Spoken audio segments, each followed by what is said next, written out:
Pemirsa, momen mudik menjelang Hari Raya Idul Fitri seakan sudah menjadi tradisi bagi masyarakat di Indonesia.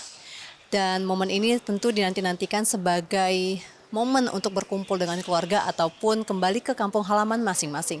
Namun ada yang menjadi tantangan di menjelang Hari Raya Idul Fitri ini di momen mudik ini, di mana tantangan terkait dengan infrastruktur jalan maupun keselamatan selama menjalankan mudik. Dan untuk membahas terkait dengan hal ini sudah bersama dengan saya Bapak Musa Rajeksa selaku anggota Komisi 5 DPR RI. Bapak, kalau kita berbicara soal mudik, kesiapan infrastruktur maupun dengan transportasi massal ini merupakan suatu kewajiban untuk memastikan kelancaran daripada mudik para pemudik ini, Pak. Apakah sudah ada regulasi terkait untuk memastikan kesiapan baik dari jalan tol maupun jalan nasional dan juga untuk kesiapan transportasi umum? Ya baik, kita ketahui ini kan arus mudik ini memang setiap tahun ya, setiap tahun pasti akan ada pelonjakan penumpang untuk angkutan umum, baik itu darat, laut ataupun udara. Untuk kesiapan ini juga semua pihak yang terkait, baik Polri, baik dari perhubungan dan pemerintah sendiri pun sudah mempersiapkannya. Pertama untuk tarif dari angkutan-angkutan umum ini, karena selalu terjadi lonjakan malahan kenaikan tarif dari angkutan-angkutan umum untuk udara, laut, dan darat.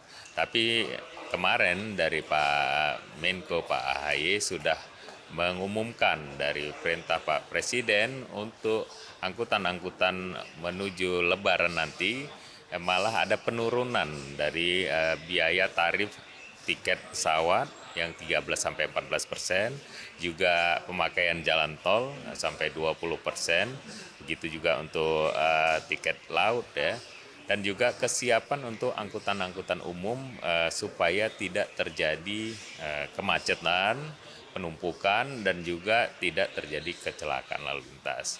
Dan ini juga sudah disiapkan juga baik dari kepolisian, baik dari perhubungan dan pemerintah daerah setempat, kantong-kantong rest area untuk di jalur-jalur lintas. Kalau di jalan tol memang sudah ada disiapkan ya untuk rest areanya. Dan juga dari Polri yang kita sudah dengar akan mengadakan juga operasi ketupat Lebaran seperti setiap tahunnya mulai tanggal 26 Maret sampai 4 April.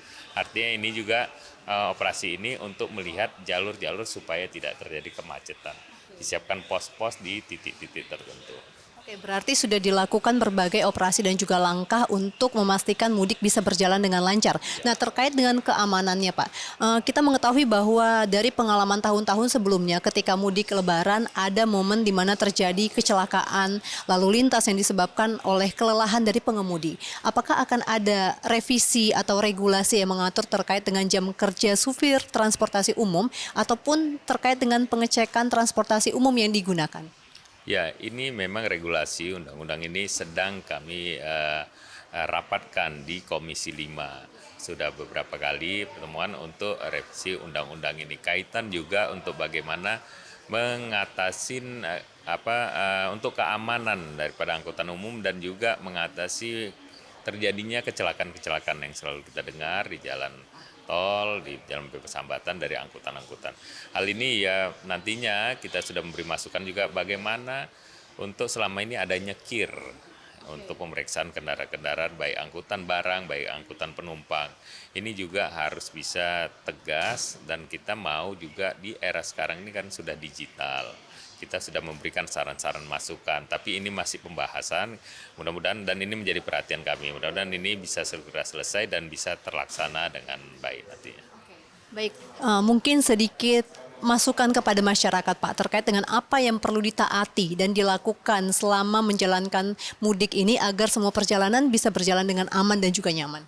Ya baik, kepada seluruh masyarakat, saudara-saudara kami semuanya, kita tahu kita mudik pasti beserta keluarga dengan juga biasanya membawa oleh-oleh barang segala sesuatu. Pertama, perhatikan kapasitas kendaraan, jangan terlampau overload karena kita tahu ada batas-batas maksimal baik dari ban, baik dari kendaraan tertentu. Kedua, di jalanan apalagi di jalan tol yang kita tahu ini bebas hambatan, kecepatan itu benar-benar bisa kita sekemampuan tumpuan kendaraan. Ketiga juga pada saat nanti mudik pasti ada jalur-jalur yang panjang. Pada saat memang kita terasa ngantuk, sebaiknya istirahat karena kita tidak tahu kondisi badan kita. Pertama, ingat bahwa kita membawa keluarga, sanak famili, dan kita ingin berkunjung dalam keadaan sehat. Kita berharap semuanya memikirkan keselamatan keluarga, selamat sampai tujuan, dan selamat nanti setelah kembali arus mudiknya. Baik, terima kasih atas waktunya Bapak Musa Rajeksa, dan pemirsa tentu kita sama-sama berharap mudik lebaran tahun ini bisa berjalan dengan aman, nyaman, dan juga lancar. Bagaimana juga DPR RI melalui Komisi 5 juga memastikan dengan mitra terkait dan juga pemerintah bahwa persiapan dan semua posko-posko untuk menjelang lebaran sudah dilakukan dengan maksimal. Sekian dapat kami laporkan, kembali ke studio.